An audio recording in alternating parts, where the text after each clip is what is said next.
Hi Simima, Hey Hora. welcome to the episode 18 of Yay. Philosophers in the Therapy Room. Hi everyone, welcome to the episode 18 of Philosophers in the Therapy Room.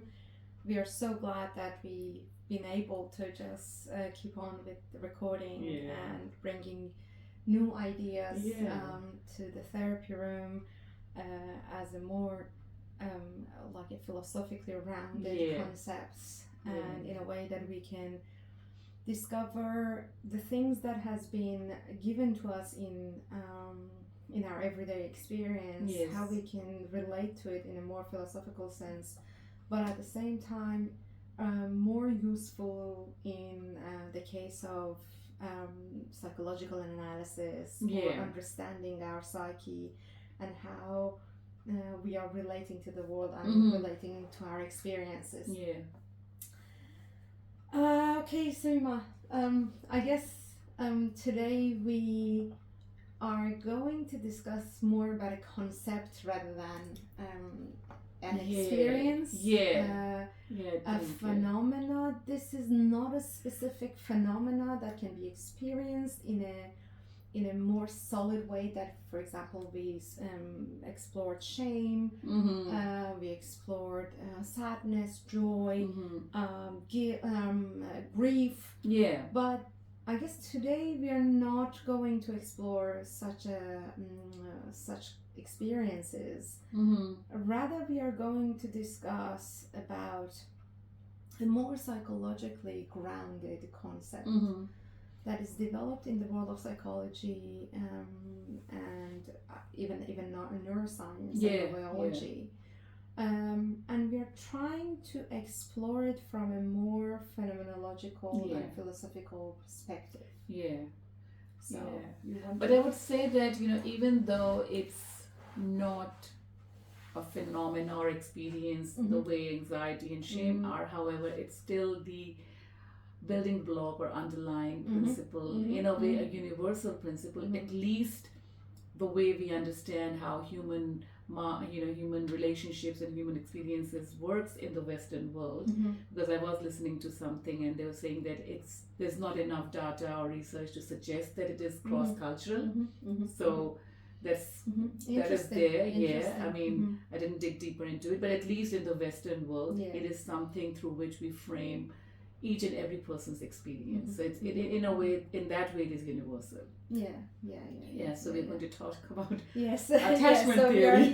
We are going to explore attachment theory from a more philosophical perspective and see that because the first time that I started to read about attachment, it was really interesting for me, but at the same time I was thinking this is quite grounding, this is quite foundational.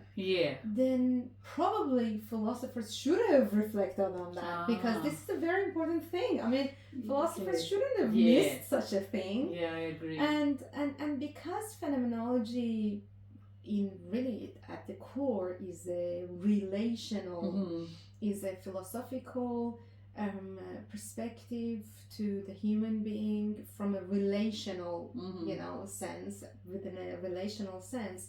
I was thinking about, I was thinking maybe I can find something phenomenologically described in terms of what is attachment in a phenomenological sense. And, there is nothing that they are explore or they have explored in any, with the same terminology, with the same terminology. And I realized that phenomenologists, existential philosophers such as Merleau-Ponty, for example, because he is talking, he brings the idea of body into philosophy and experience. He had some stuff that can be used and also realized and understood in terms of attachment. So before you go there, I'll just make two comments which I will actually explore later, but I just want to say, once you have explained what attachment style and attachment theory is, I would reflect first of all on what I first felt when I heard about attachment theory in Michael's class. That's the first time I heard about it. And the second thing is why I think we haven't seen any proper engagement with an attachment theory in philosophy. Like, why? I mean, and that is can be only done once you have explained. So both points relate to that. So I just want to keep it, a kind of an asterisk here, so that when we explain it, I'll bring these 2 points back. Do you like me to first go for I think it's best that you explain. So I just want to go for whatever you can find. Google it, ask ChatGPT, and it will give you. So attachment styles or attachment theory to begin with, it is first described by John Bowlby. And actually, one of the most important things that he mentioned and he suggested through attachment theory actually was a shift of perspective in terms of trying to understand human being in a relational model with the world and within the family. So he really used the system theory to understand what is this relational model of being a human. And instead of engaging with the concept of relational human being from a more like a psychodynamic and psychoanalytic perspective, which was more drive force kind of an attendance to the world, Bowlby suggests that this is a totally biological and organic kind of management and relation that human person has, or a child or an infant has with the world, in a sense that the child wants to sustain its survival. So it's all about the it's a kind of a survival mechanism for an infant to stay alive in the proximity of the caregiver. So the sustenance does not come from the child itself, but actually comes from the very specific proximity that the child has with the caregiver. If the caregiver provides a constant and secure proximity with a constant, it's really interesting. So this proximity, the measurement is very, very important. That your caregiver is always available, provides you constant and with a flow continuous attendance. This provides a kind of a safety for the infant to explore the world from that safety net. So it provides a safety net, it provides a secure ground for the child to stand on, and it starts to relate to the other things in the world. So without that, so it's more like that proximity provides you a ground, provides the infant the ground to start the observation of the world. And then later on, Mary Ainsworth, through a series of experiences and tests, psychological tests with young children, she introduced 4 attachment styles in terms of the way that this proximity, so with the management of the proximity, the continuity, the constance, and the level of attendance of the caregiver.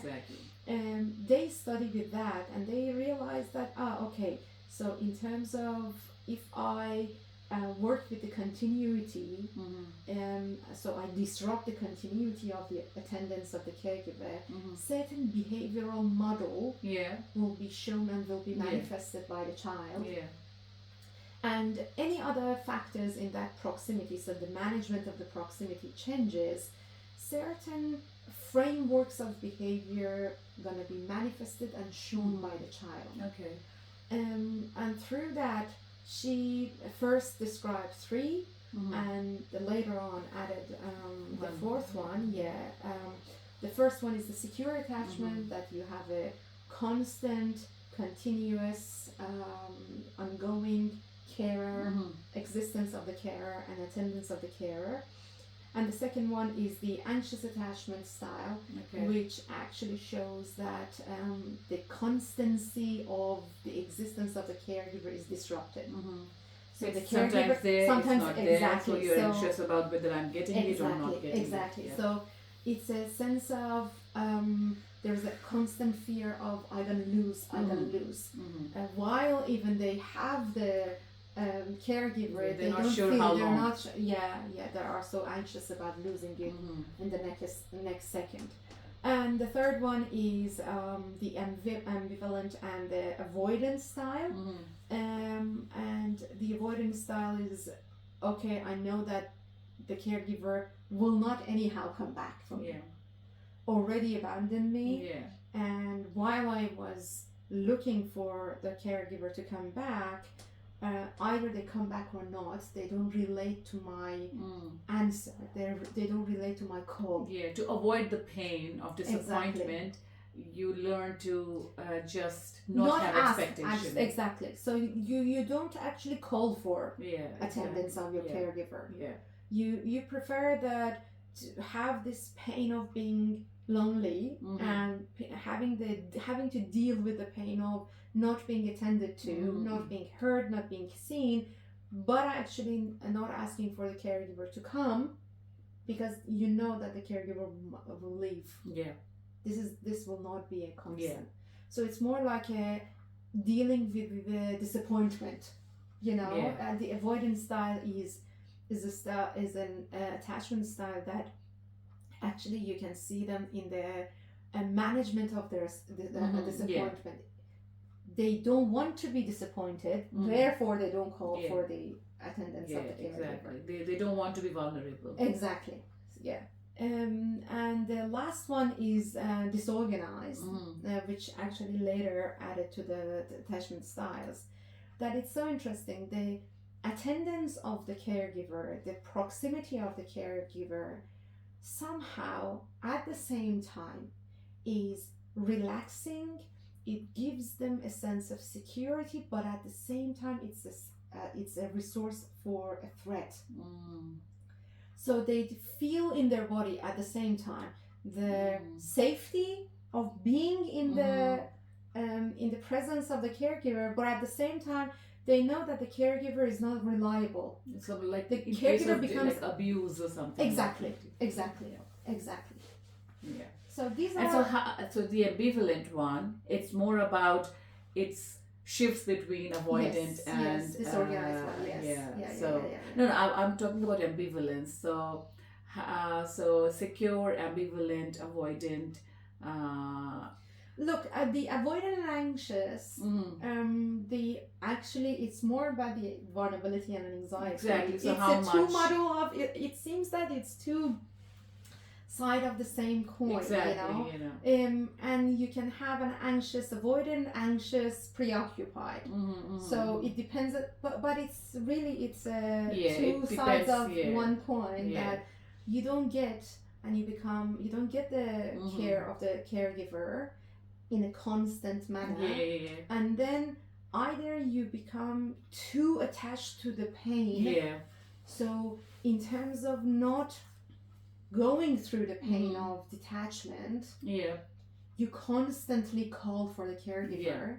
And the other one is again, it's dealing with the pain of not having the constant existence. So you just okay, I don't want it at all, you know. So it's the management of the not having a caregiver in a constant manner. Okay, so this is what I wanted to share. So that's like, first of all, we understand that so it is something which is in a way pre-verbal, pre-reflective. It's something, the original styles that we're talking about, they are developed from the very early childhood, when the baby is born.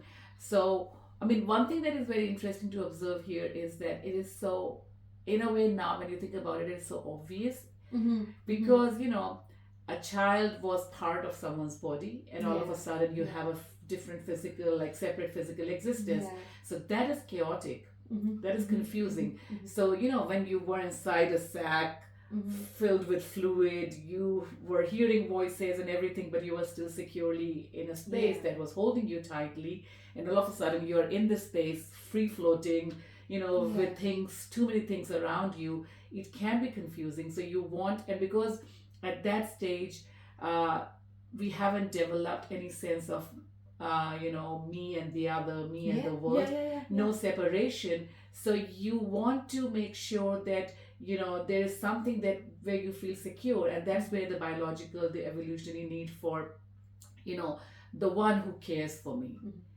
And it is not necessarily the mother. It is socially, culturally, it is generally the mother, but it is basically a carer. It's a carer. But when I first heard about attachment theory, I just felt it's another way of just making women responsible or blame for everything that has gone wrong. Wow.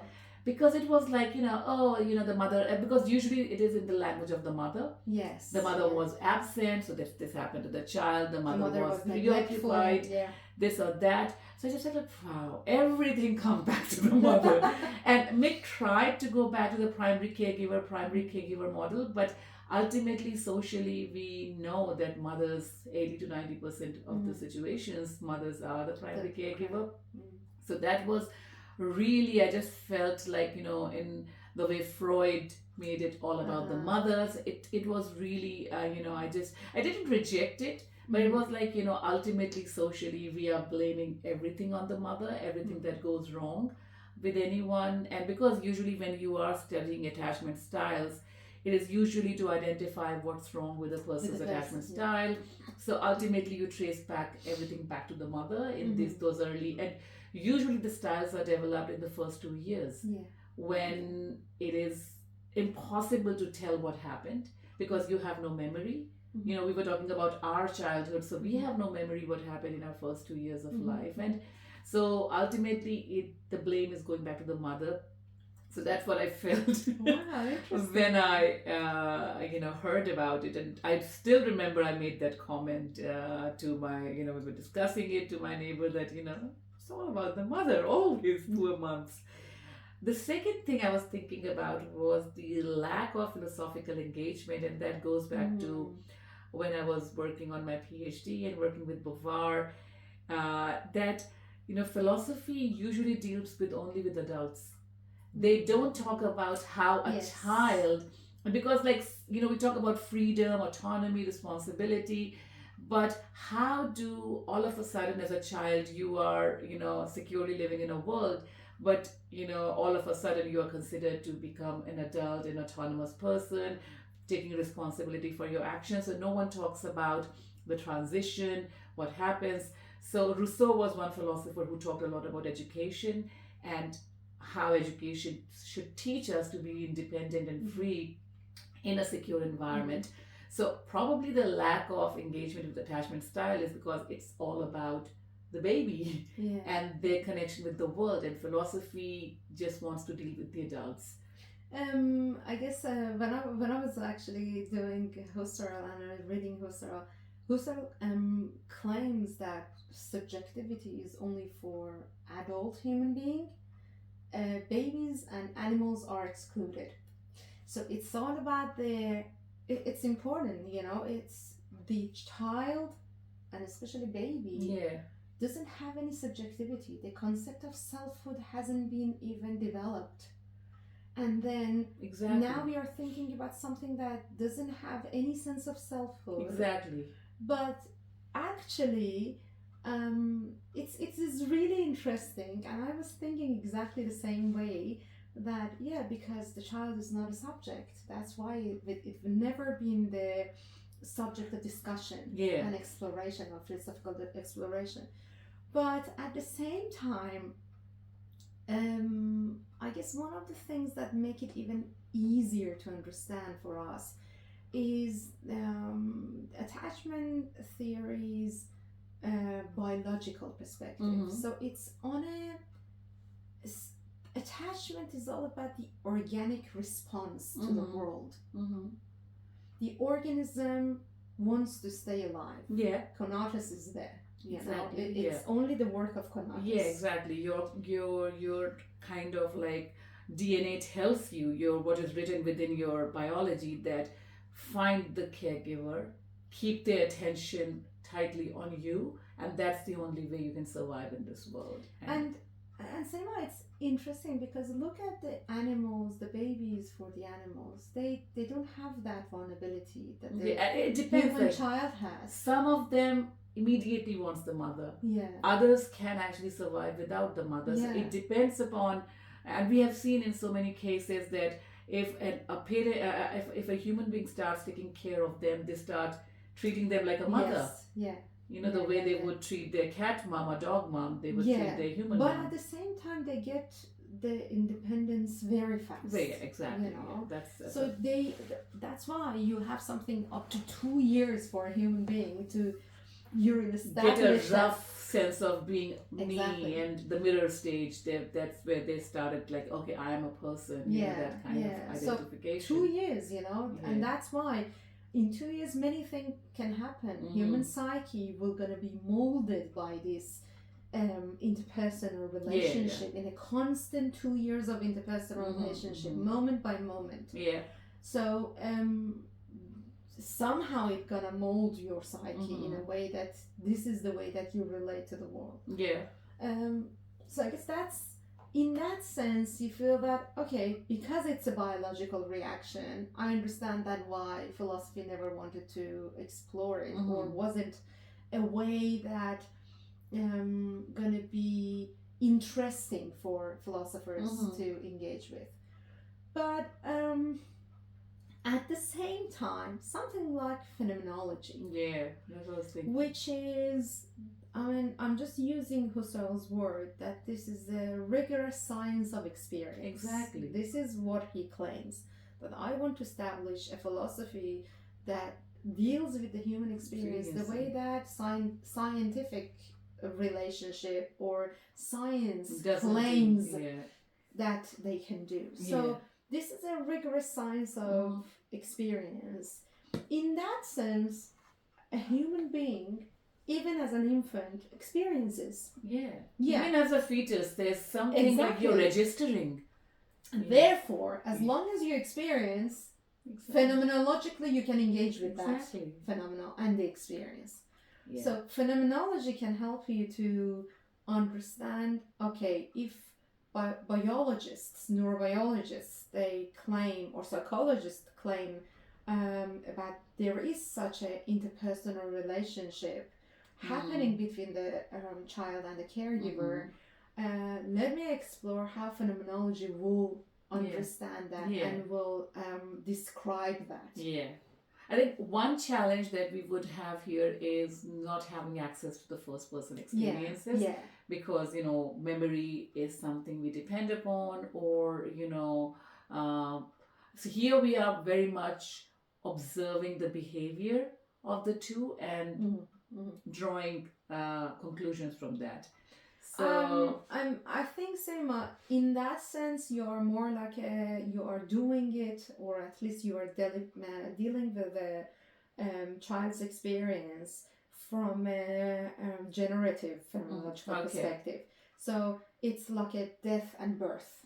You don't experience, or at least you cannot thematize your experience of birth and death.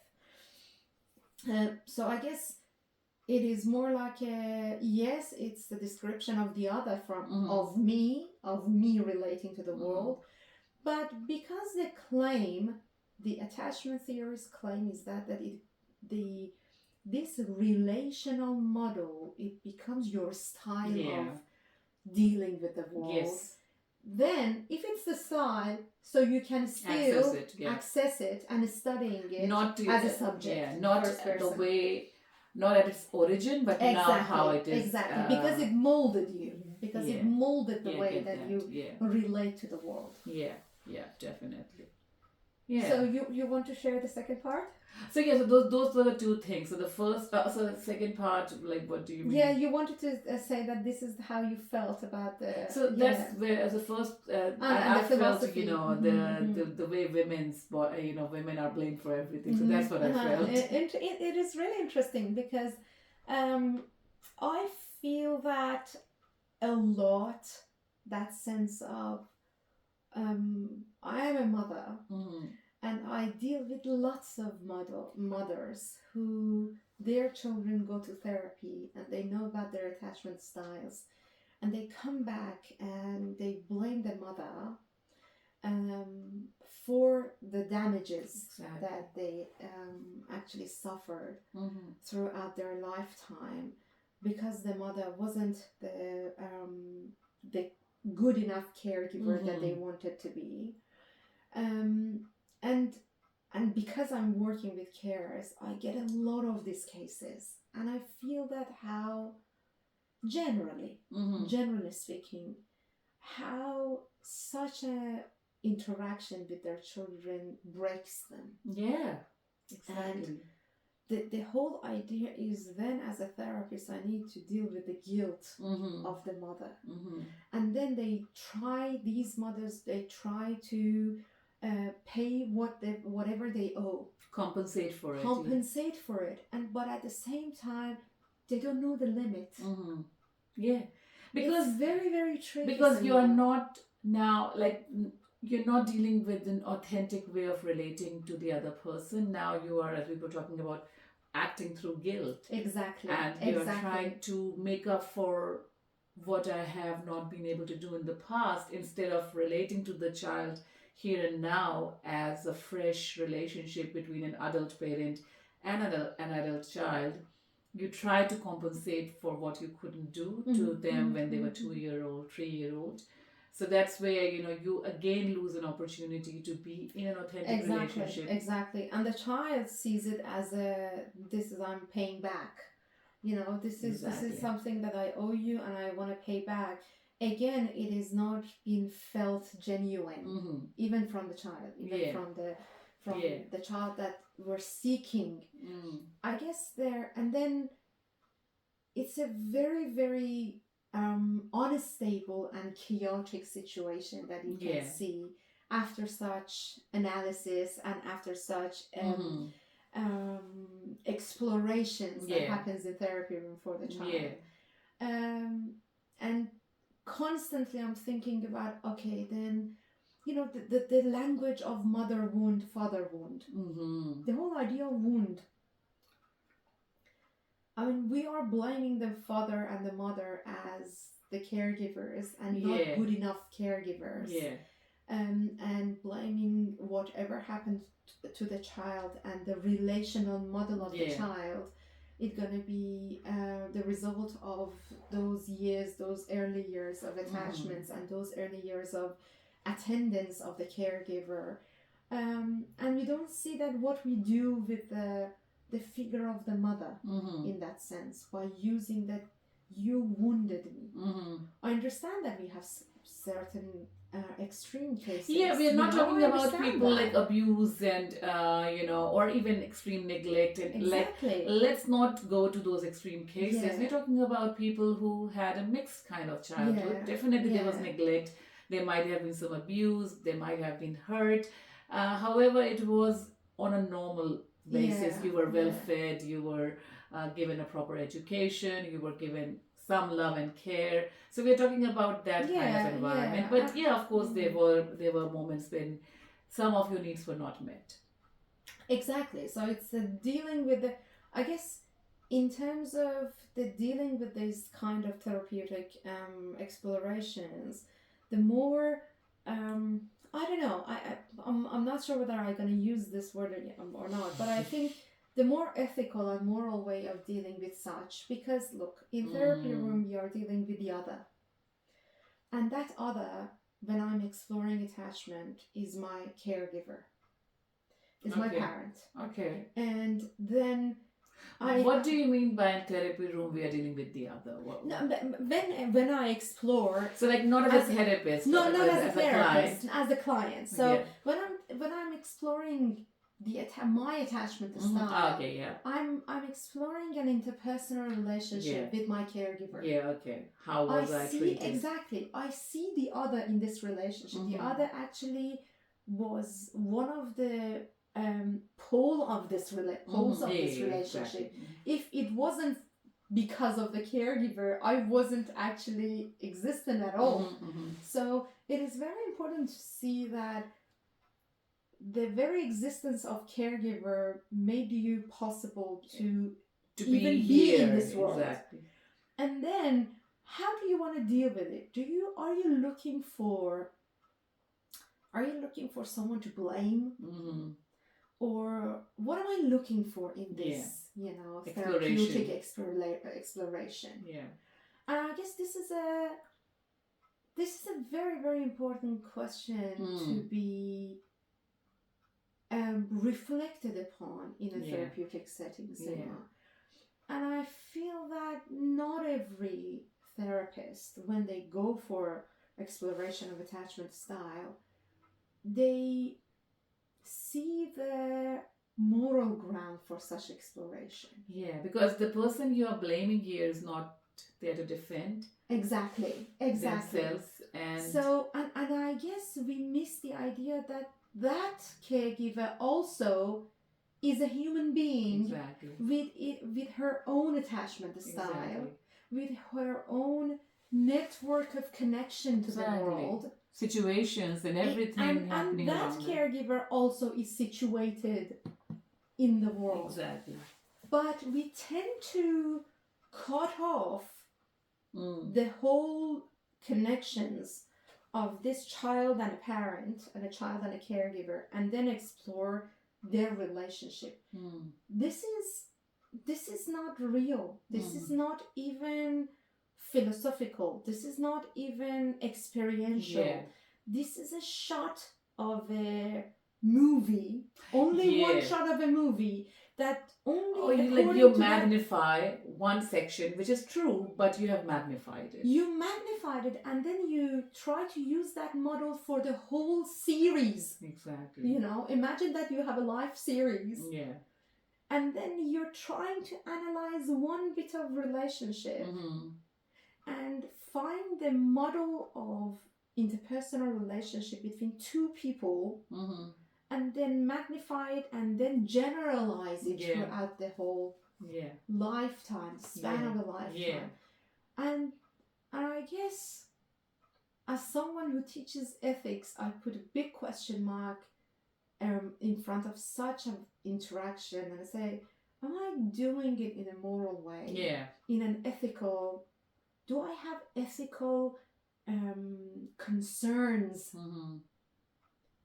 for me getting involved into exploration of such a thing or not? And it's not about not doing it. No, I get it. I just try to pose the question, and I would like to pose the question even to my client that, look, this is something that we are dealing with.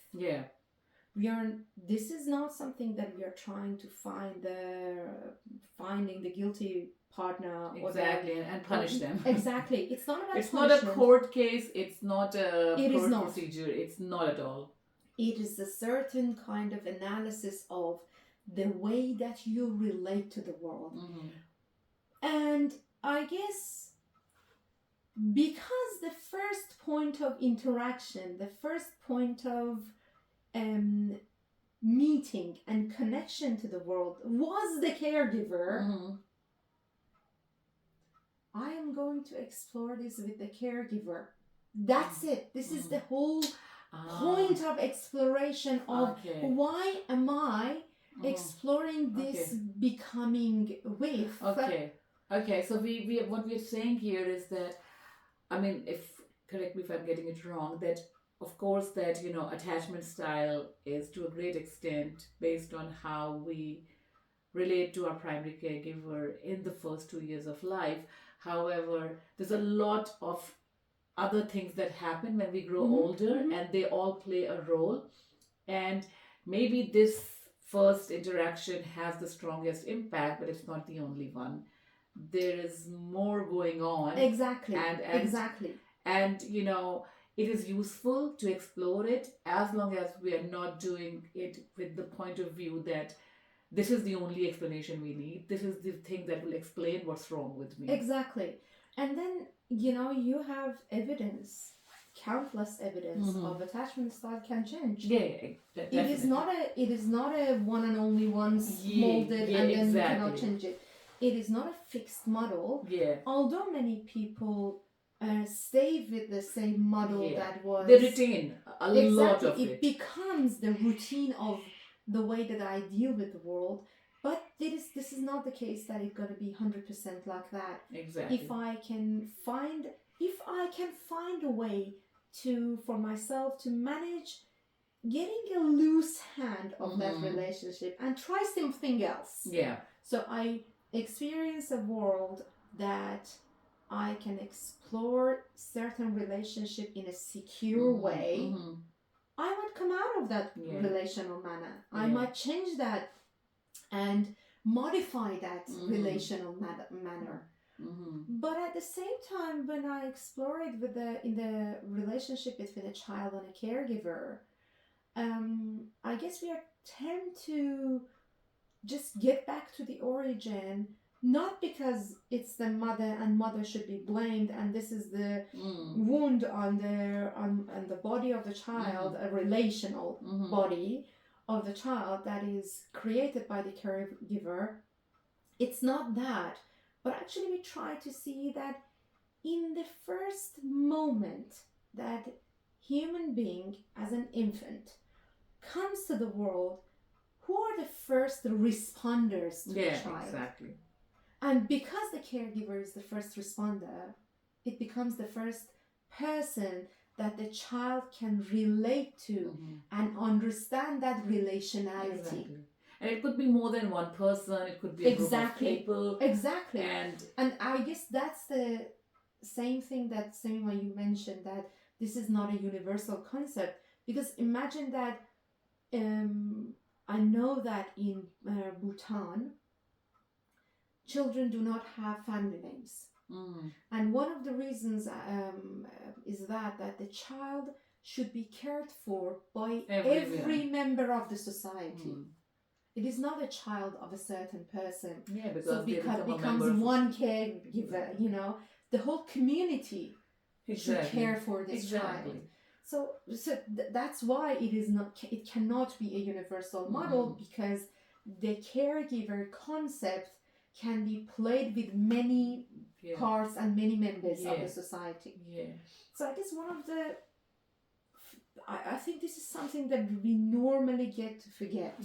I think we can make a very use of Merleau-Pontian idea here in a very, very good way, because when we talk about, so Merleau-Ponty talks about the body in the world, and the body in the world of objects as well as in the world full of other subjects is always posing questions and responding to other people's questions. And sometimes I say to my students, because it seems so weird, what does it mean to pose questions? It's basically when you're walking around, you're seeing people, you find someone attractive, you find someone repulsive, you find someone threatening. All of these are questions. To some you respond with indifference, that you just neglect it. To some you take actions, you ask them out for a date, you avoid getting in a lonely spot with them if they feel threatening. So some of them you respond to. So in that way, we are always responding to others' questions and also posing a question to them. So as a child, when you first come in the world, you are posing questions, and your parents are or primary caregivers are actively responding to it. But what is happening with you is, because your basic what you say, reflective mind is not yet developed, everything kind of becomes parts of your habitual bodily memory. And it is deeply embedded, because it's first of your memories. It is very, very deeply there, and it kind of becomes the blueprint, kind of something that helps you navigate the relationships more and more with that model. And of course, if similar kind of relationships are repeated, you would kind of start becoming more in one direction or the other. If you get a diverse kind of relationships in different situations, you would develop diverse styles with certain people, certain situations.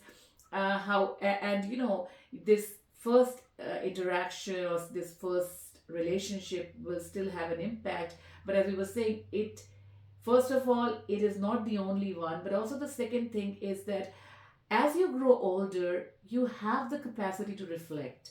You have the capacity to think about your relationship with the other person. And at that point, of course, your first relationships will always have a very strong hold on you.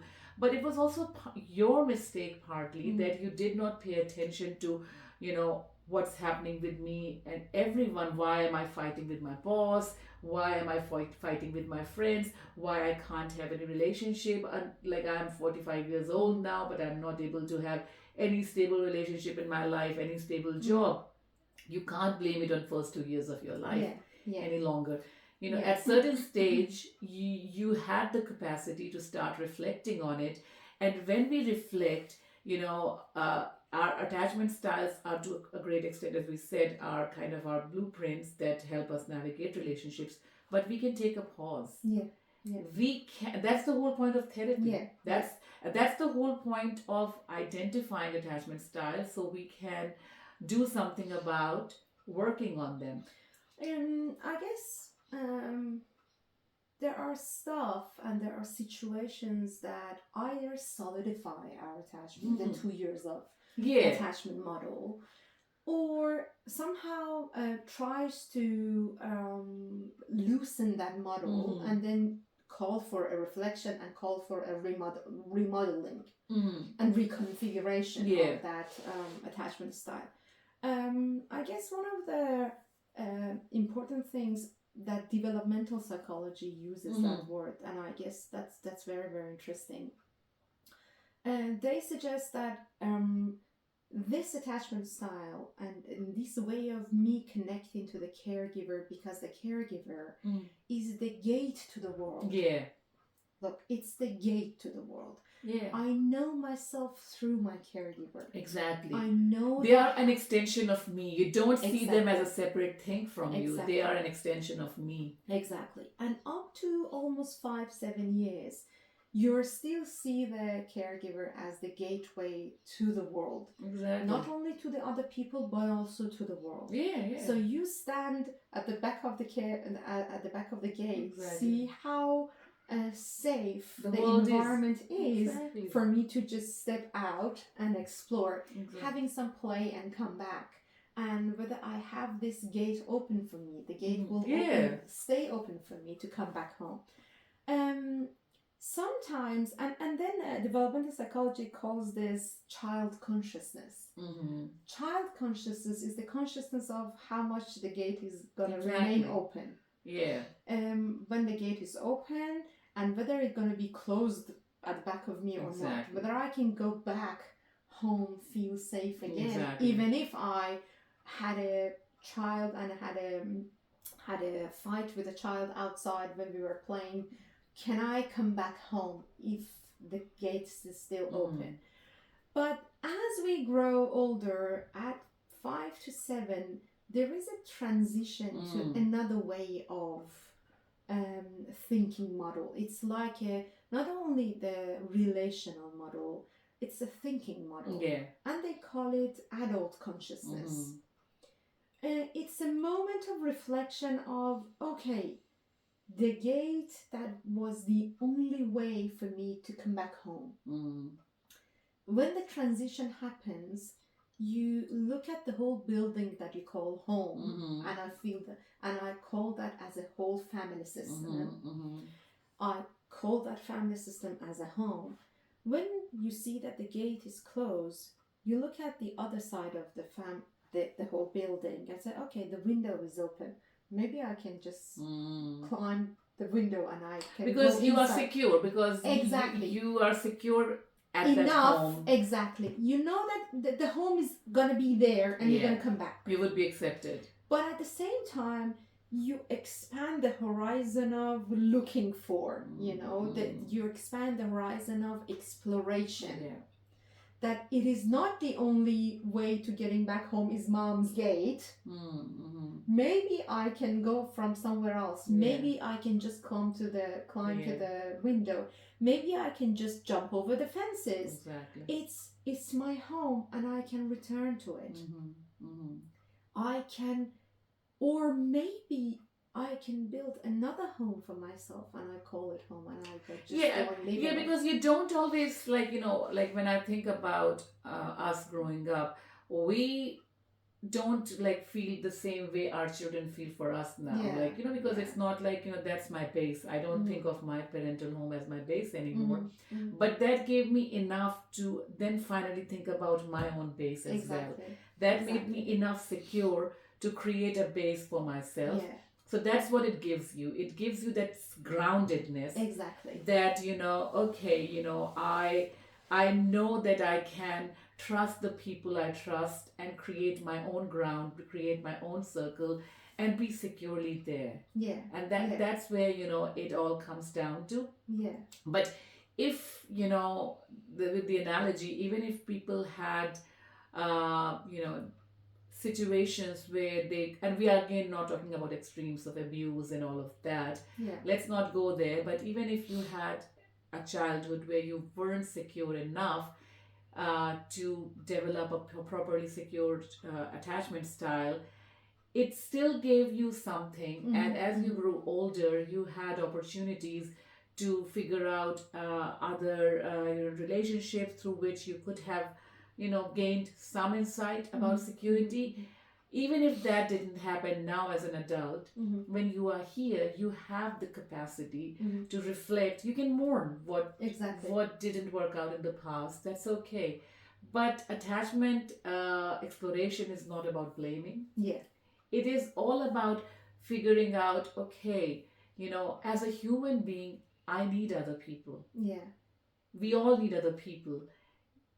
But we cannot hold other people captive. I think that's one of the challenges that I found to begin with the attachment style, because somehow the mother, and again, that's what I'm saying, because the figure of the mother immediately jumps up the way we talk about attachment, becomes just a service thing for the child. Yeah. And that's where, like, because the kind of attachment, secure attachment that sometimes is suggested, seems like a lab that you're running, that you're giving the perfect nutrition, the perfect attention. I mean, it's not just about holding the child in your arm. It's like, are you distracted? Are you watching Instagram while, holding the child here? So, like, it just makes it almost impossible. Yeah. To to do that in that way. So basically it's I totally lost my train of thought here.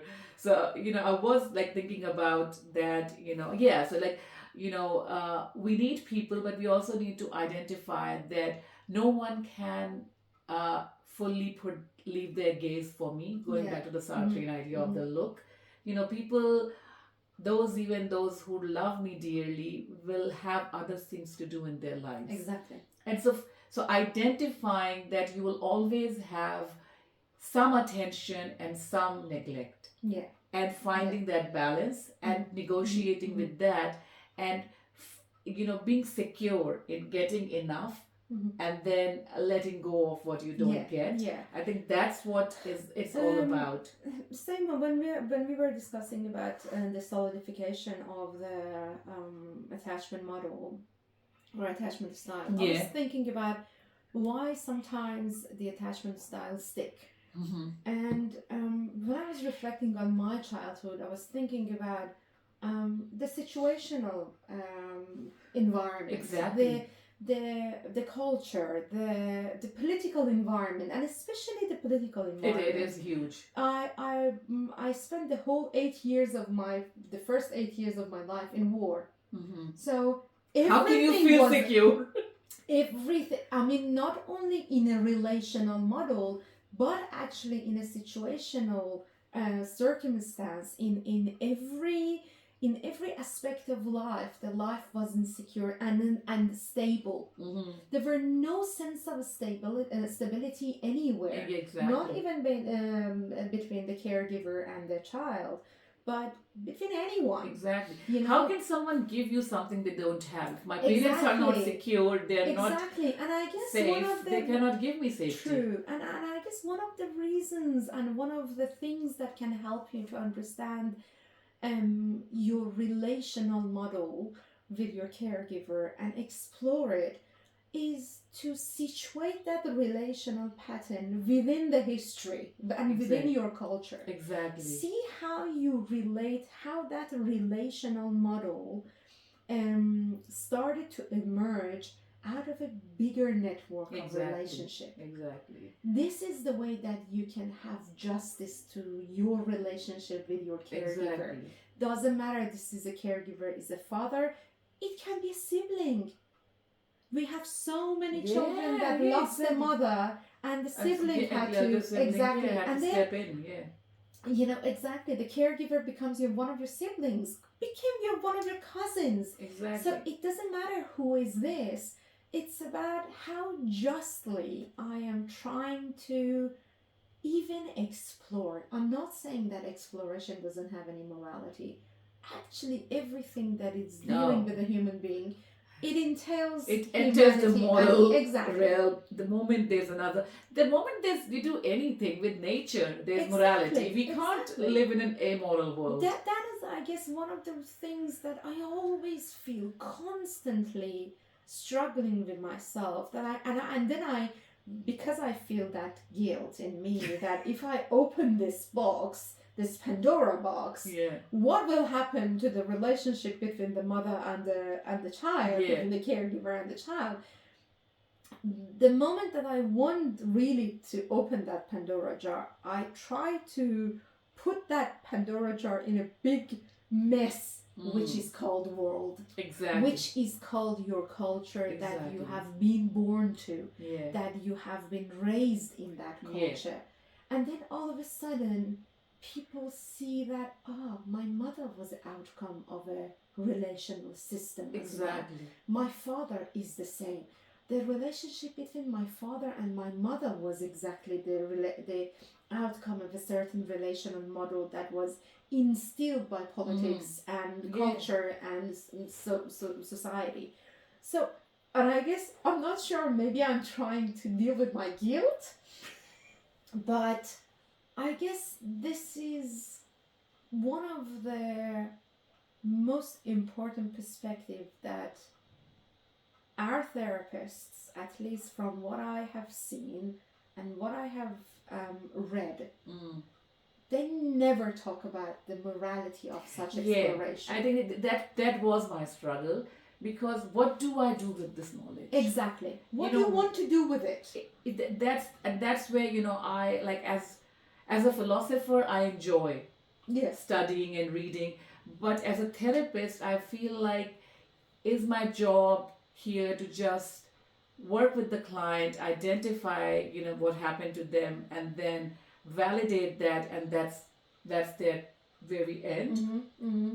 We just blame the mother, quote unquote, and then move on.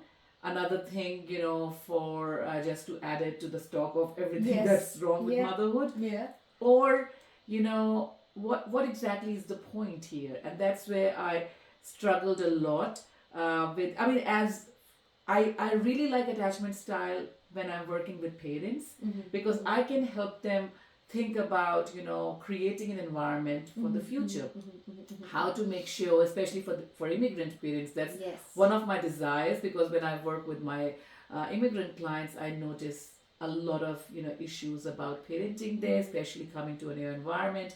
So that's where I feel, attachment style gives me a lot of hope for future, so I can help them build a better environment. But when I look at people our age or younger than us, and they thinking about parenting and what's gone wrong with it, I just feel that I'm not sure what I'm going to do with that information.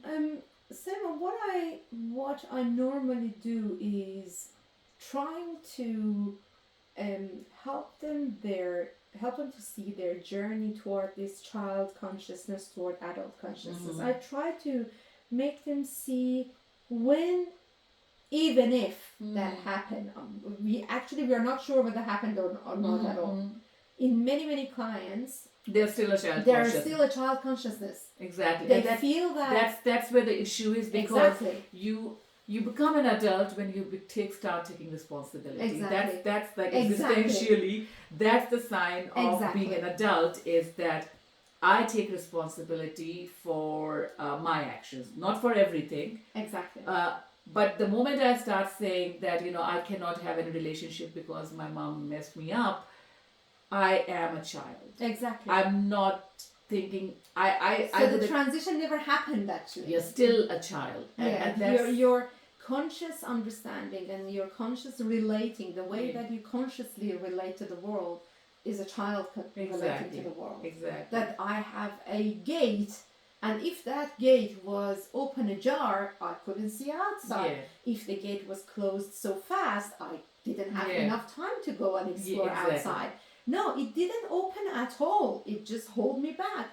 I mean, okay, when this struggle gonna change, you know? Beauvoir has this, in her Ethics of Ambiguity and then Second Sex that I explored a lot, she talks about this transition and she talks about what's different about a child's world and an adult's world. And she argues that the child's world is all black and white.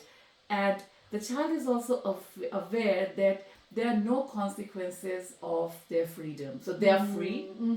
They do whatever they want, but they are aware that there are no consequences. So whatever I do, my mom will protect me. Yes. Whatever I do, my dad will protect me. I mean, they might have some fears, but they never fear for extreme. And that's the part of secure attachment that, that you mentioned, that even if I fight with that child, I will not be abandoned. My parents will accept me. I will not be sent to prison. Someone will take care of me. That's child consciousness.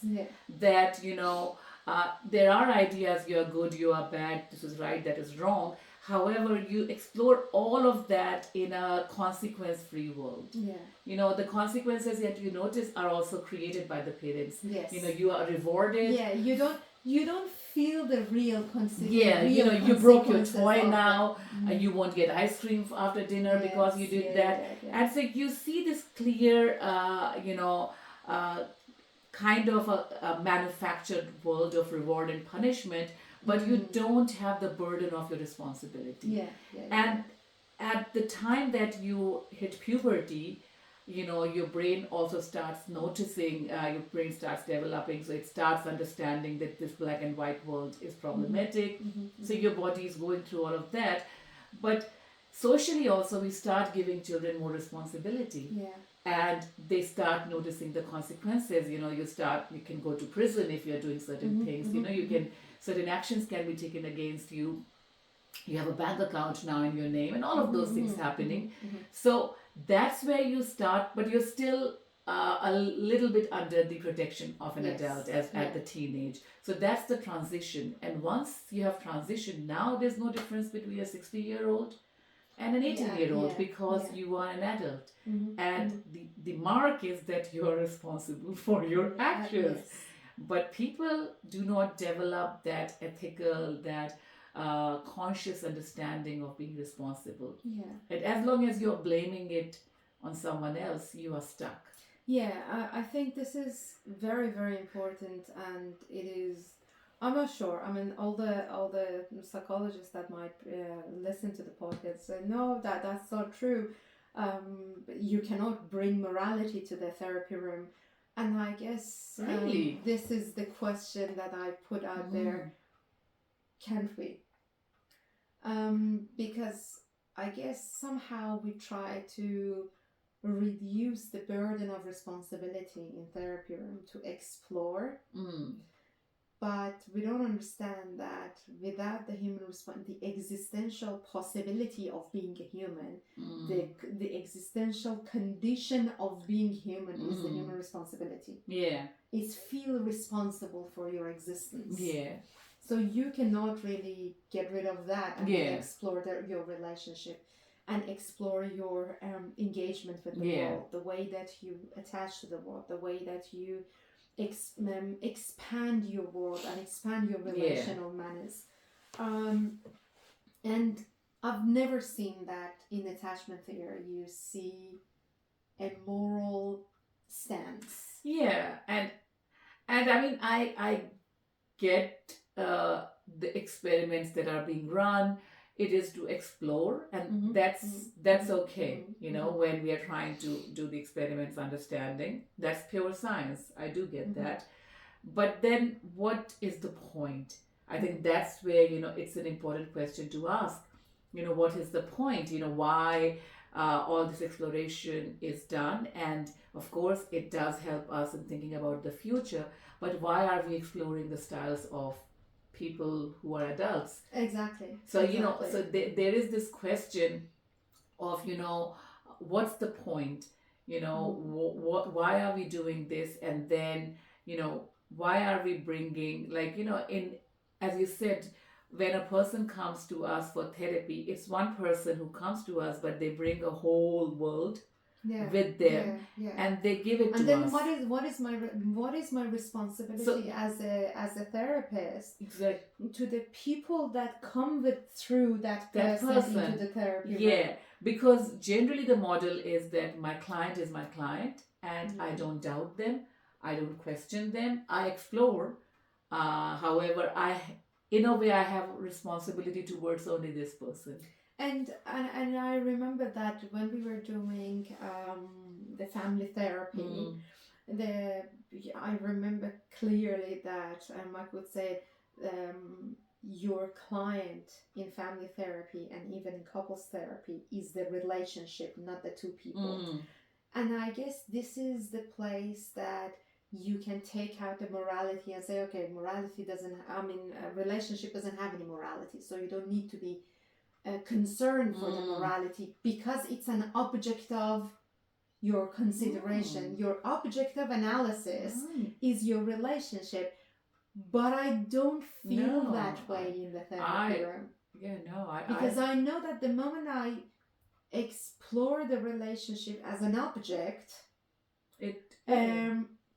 I should know myself, and I should remind myself that the client will not see the relationship as an object.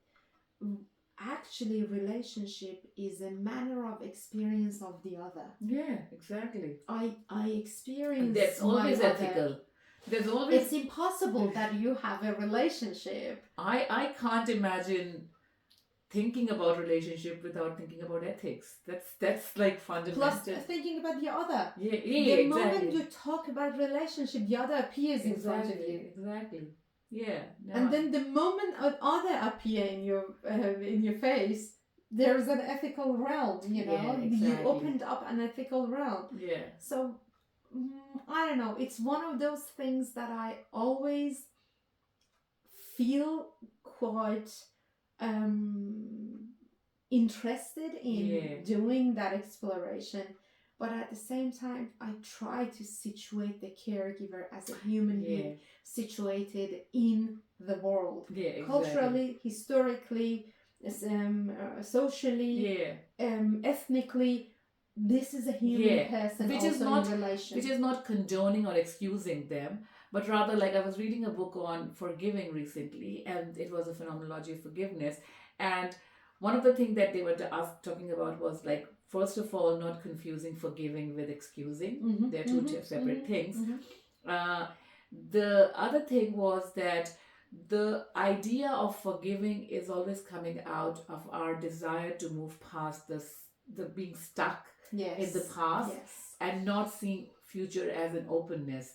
So the moment of forgiveness comes when I accept my fallibility and the fallibility of the other person. Exactly. And I think that's where I think attachment style can be, the exploration of attachment style, especially for adult clients or adultish clients, can be understood, is that it is in a way a process to understand, why I'm here, like how I have come to this point in my relationships with the world, with other human beings, and what's the way past this. I think we normally misses that point in attachment exploration, and that point is, what do you want to do? Take the responsibility of this or not? Because passing of and coming out of stuckness is all about accepting the responsibility as an agent. I think that's where it is, like, the cutoff between, like, even when you go to Freud and the whole idea of the mother and attachment and everything, it is done in such a way that you dehumanize human beings. Yeah. There's no Yeah. moral language around it. Yeah. It almost becomes like your heart, your spleen, you, as if you're talking about Exactly. your kidney. Exactly. You talk about your mother as if it's your kidney, you know. Exactly. Not a human being situated in a complex world. Exactly. And that's it. And that's where, you know, I think it's deeply problematic that we don't look at human beings as this fallible creature in a very complex world. Embedded in complexity. Yeah. And that's, I think that's... And while that mother was embedded in complexity, was caring for someone else. Exactly. You know, and they did their best to care. Exactly. Otherwise, I wouldn't even exist now. Yeah. I think we need an episode of motherhood. Yeah. Sure. Because we have so much to talk about. Yeah. And, you know, it's just such a huge thing to think about that, you know, this person gave me their body. Yeah. Yeah. And, you know, raised me more or less to, you know, to a capable human being. And there were shortcomings, there were neglects, but what I focus on and hold on to is the neglect and the shortcomings. Yes, true. I mean, this is, I guess we need to just bring it back to our the very moment that we start exploring attachment. We wanted to explore attachment from a phenomenological philosophical perspective, but somehow we never managed to, but at least we never wanted and never explored and discussed about how to see whether kind of an attachment exploration going to be a moral attitude or not. Yeah, we didn't discuss that. It really turned out it's a dynamic dialogue, and this dynamic dialogue and brought up this position and destination, but I guess that was a very hidden concern of mine, and it only surfaced when we were talking to each other. Exactly. But I mean, I agree that, you know, attachment is so informative. It's such an important question, and I mean, it is relevant to so many fields. Not just, you know, therapy, but like social work, child security, all of that. It is so relevant to all of those fields of, you know, human well-being. So it is core and central, and, you know, we do not have any beef with that. What we struggled with was the ethics. Ethics of attachment style, ethics of attachment, and I think some exploration of attachment style. Exactly. You know, I mean, as a therapist, what is my relationship to this exploration? How would I react to that exploration? And then what do I want from my client to get out of this exploration? You know? It is an amazing tool if you know why are you using it, and how much I guide my client to see what we can get from that exploration.